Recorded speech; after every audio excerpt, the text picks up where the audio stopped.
Alright, this is going to be my revised Suburban tank installation.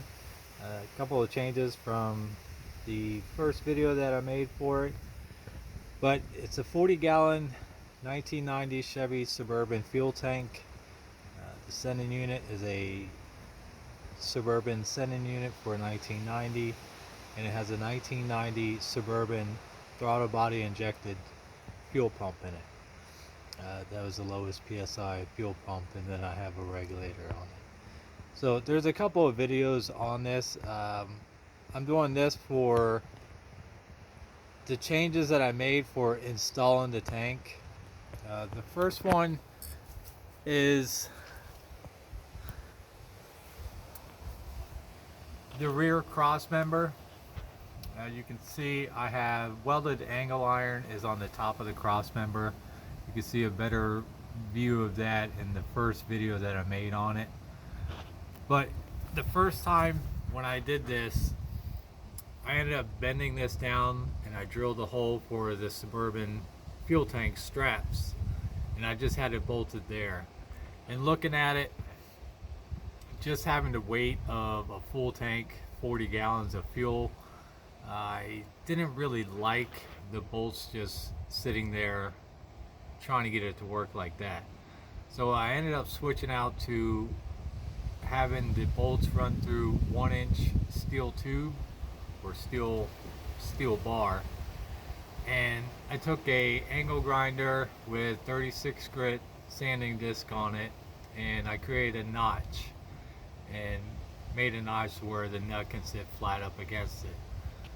So that's for both sides. So now the weight is sent all the way across this factory cross member instead of just having the bolts in one little area. So it kind of spreads it out. That's one change that I made to it.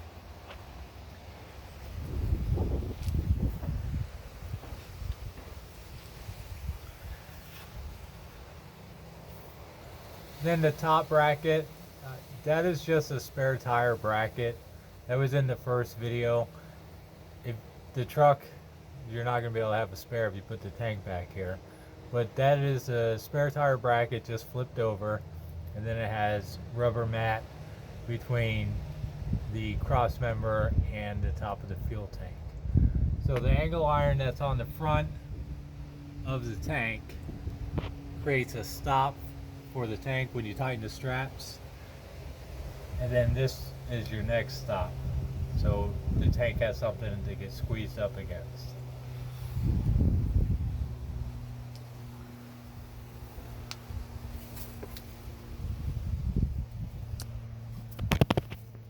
The other change I did when I first did the tank, I used angle iron to have as a cross member.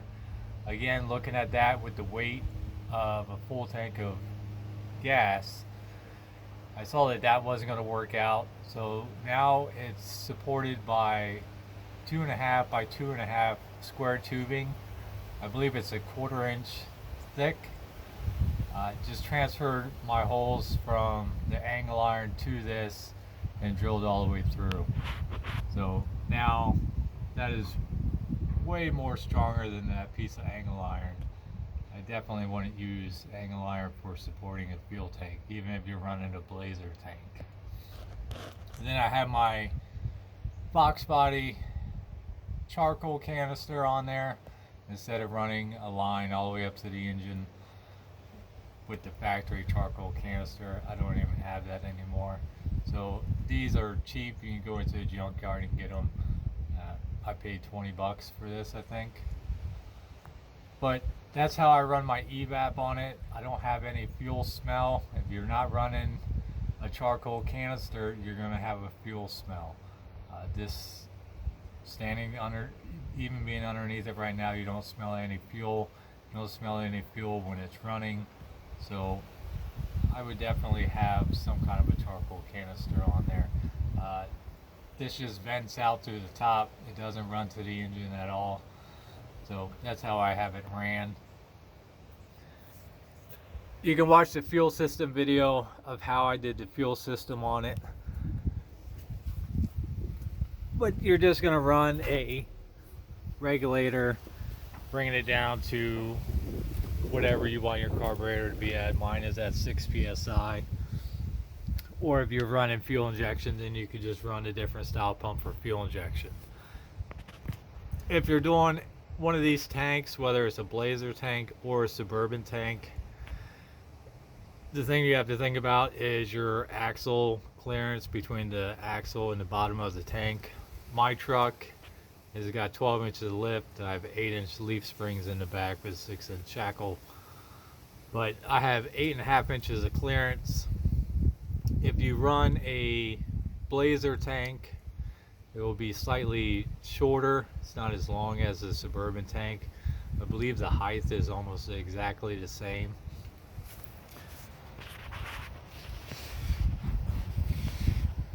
So with my tank, if I moved it back, I would have a little bit more, not more clearance, but it would be a little bit farther away from the axle.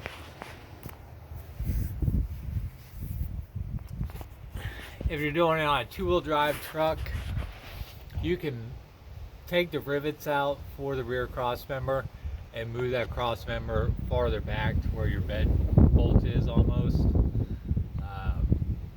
And then on a 2-wheel drive truck, I would probably run a Blazer tank just because it's smaller and it's probably going to sit a lot lower, especially if you have a lower 2-wheel drive truck. If you're running a 4-wheel drive truck and you do a body lift like I have, you can extend the frame, which is what I did. I extended the frame by 4.5 inches. This is angled 1/4 inch steel, which is bolted in there. This is on there for this hitch, but if I wanted to, or if I needed to, I could also move it back because this is extended the frame by 4.5 inches. So I could actually take this cross member and bring it all the way back here and have that tank completely away from the top of the axle. But those are the changes that I made to it. I think having the 2.5 inch square tubing for the support of the tank in the front, and then running the 1-inch steel bar on the back on top of the cross member, I think makes this a lot safer as far as the weight of it. And then these are just factory Suburban straps, so obviously those are going to be good enough. But the tank fits between the frame rails with no issue. I guess it's kind of hard to, there's probably 1/4 inch on both sides. That's the tightest area.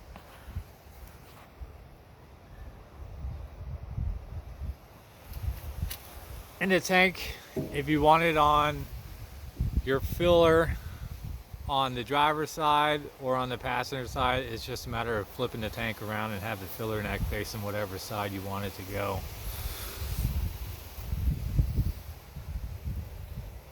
But the filler neck takes up at least 2.5 inches of room.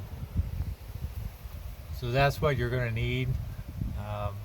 If you wanted to run it up into the wheel well, you're going to have to try to come up with something. My fill is up there, so it's all downhill from here. So I don't have to worry about it not going into the tank. Depending on how you wanted to mount it, you'd at least have to be somewhat higher, or you could drill a hole up here. But my filler neck is a Suburban filler neck, and then the hoses are from Napa. They're fuel grade elbows. I don't remember what the part number is. It might be in another video, but they're legitimate fuel grade fuel hose for the filler neck. Then the centerpiece is just exhaust pipe. But hopefully that can help anyone who's wanting to do the tank. Like I said, it goes right in. It's just a matter of you making a front cross member for it. And that's it. That's a revised.